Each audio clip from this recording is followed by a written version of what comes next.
രാത്രി എങ്ങോട്ടായി പോകുന്നതെന്നല്ലേ? രാത്രിയുടെ റാണി എന്നറിയപ്പെടുന്ന നിശാഗന്ധിയെ കാണിക്കാൻ വേണ്ടിയിട്ടാണ്. വർഷത്തിൽ ഒരു രാത്രി മാത്രം വിരിയുന്ന ഈ ഒരു സൗന്ദര്യം കണ്ടിട്ടുണ്ടായിരുന്നെങ്കിൽ, വർഷത്തിൽ ഒരു രാത്രി മാത്രം വിരിയുന്ന ഈ സൗന്ദര്യത പകലാകുമ്പോഴത്തേക്ക് ഇങ്ങനെയായി പോകും.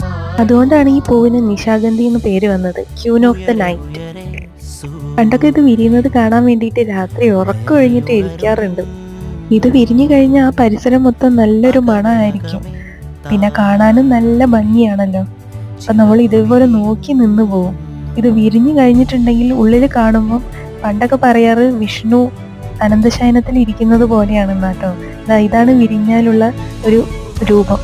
എന്ത് ഭംഗിയാണെന്നല്ലേ കാണാൻ. ഇതേപോലെ പൂവ് നിശാഗന്ധി നിങ്ങളെ വീട്ടിലുണ്ടെങ്കിൽ ഒന്ന് കമൻറ്റ് ചെയ്യണം കേട്ടോ.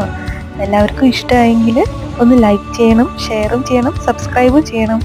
വിരിഞ്ഞ പൂവിൻ്റെ ഉള്ളിൽ നോക്കും, എന്ത് രസമാണല്ലേ. അപ്പോൾ അടുത്ത വീഡിയോ ആയിട്ട് വരുന്നവരേക്കും ബൈ.